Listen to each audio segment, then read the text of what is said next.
name the different parts of creation. God says to the angels, I want you to tell me what these things are. And the angels replied, we don't know. The only knowledge we have is to sing the glories of your name.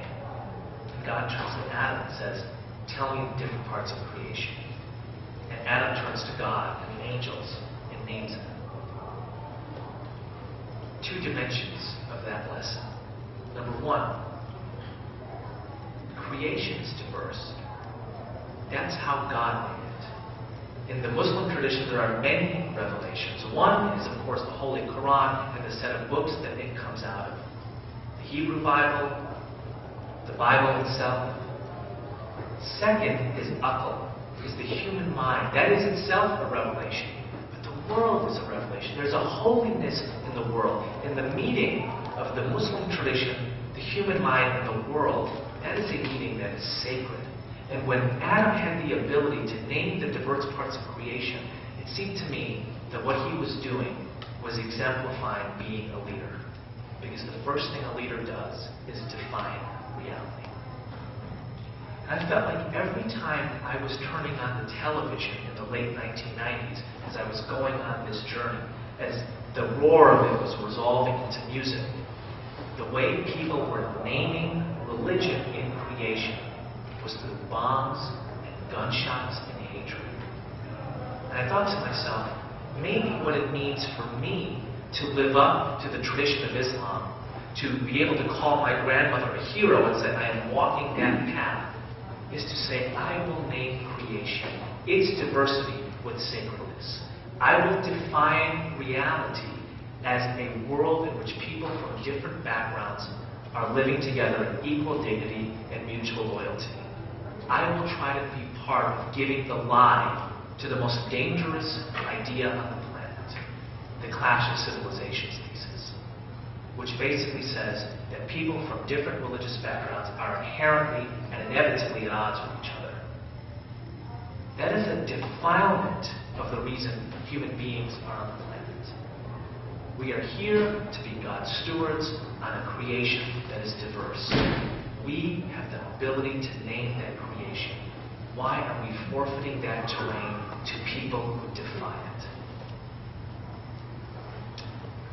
Well, I'm coming to San Francisco a lot the next couple of years, meeting people like Paul Chaffee, Rita Sevel, Sarah Talcott, and others in this audience, who were giving birth to a new dimension of the interfaith movement, and would say to me, this needs a youth dimension. And Sarah and I and several others helped put that together. How is it that our generation, how can we be the ones who contribute to naming creation in its various sacrednesses, to making holy the diversity around us? Why young people? In one way, it's very simple. Every time we saw somebody kill someone to the soundtrack of prayer on television in 1997 or 98 or 99, it always seemed to be a 19-year-old or a 20-year-old or a 21-year-old. And you begin to ask yourself the question, why is religious extremism a movement of young people taking action? It almost got to the point where it felt so standard that people didn't even question it. Now, there's all these studies done on the relationship between gender and extremism, the relationship between various faiths and extremism, the relationship between regions and extremism. Why wasn't anybody asking the question, what's the relationship between age and extremism? Why is it just taken for granted? And we certainly didn't think it was inevitable. It was the way of the world. Now, we came out of a tradition of faith-based social justice that understood that so many of its heroes were people who started young. One of my favorite stories in this is a young seminary student at Crozer Seminary in Pennsylvania in the year 1950, who goes to hear a lecture by the great intellectual Mordecai Johnson on the topic of Christian love in Philadelphia, the spring of 1950, and sits in the back of that lecture hall and is astounded to hear these verses from the Bible spoken of by Mordecai Johnson, and said that they are being most profoundly applied in the world by a Hindu in India named Mahatma Gandhi. And Martin Luther King Jr., 20 years old at the time, A sojourner in the North from the Black Baptist tradition in Atlanta is thinking, holy cow, all I've ever really known is this notion of Christianity and love and pacifism and nonviolence is so central to it, but I didn't know it was in other religions. And I certainly didn't know that if you use love as a social reform movement, it can free the people. And I think I'm going to file that motion. And a couple years later, when Martin Luther King Jr.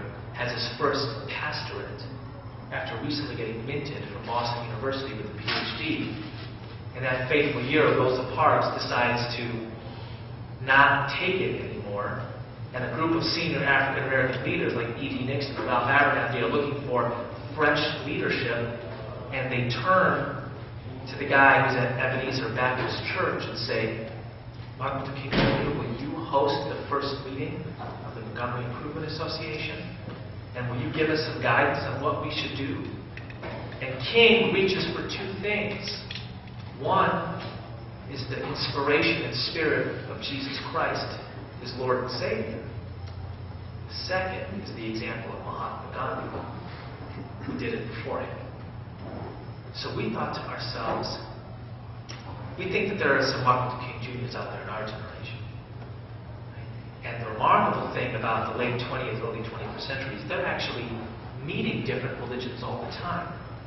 But they're being told by the defilers of the sacred world that the way different religions meet is by killing each other. Who is articulating a paradigm, a vision of young people from different religions, building a movement of pluralism together? Maybe that's our role. For me, it was my way of being Muslim, which then meant my way of not only paying homage to my grandmother, but to the traditions and the people, Dorothy Day, Brother Wayne, Catholicism, Abraham Heschel, Mahatma Gandhi, Martin King, that helped lead me there. So that's what the Interfaith Youth Corps does.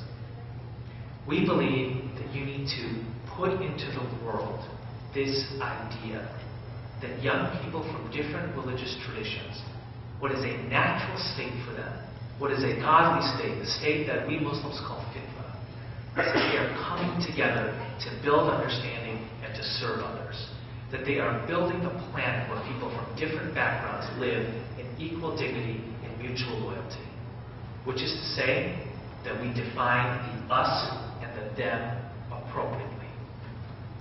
The worst mistake we can make these days is to get the us and the them wrong. To define it in the Clash of Civilization sense as Muslim versus Christian. Even if you are simply a pragmatist, and that does not defile your sacred sense of how the world should be in any way, that is still a very bad thing. 2 billion Christians on the planet. It's 1.2 billion Muslims. If they are inevitably and inherently at odds with each other, you are looking at an eternal war. First thing that we do is we change the notion of what might be called us and them, and we take this straight from Martin Luther King Jr. 100 years ago, the great scholar W.E.B. Du Bois famously said that the problem of the 20th century would be the problem of the color line. And most folks looked at the color line and they saw black versus white. But Martin Luther King Jr. looked at Du Bois's color line and said, "Nuh-uh, I'll tell you what this separates. People who would perish together as fools versus people who would live together as brothers." So we at the Interfaith Youth Corps have something we call a faith line. And we want to make sure that we get that right in the 21st century. That it doesn't separate secularists from believers, Jews from Hindus, Buddhists from Muslims, but people who want to live together as brothers from people who want to perish together as fools. The second thing that we do at the Interfaith Youth Corps is we teach and we train young people to make real this vision.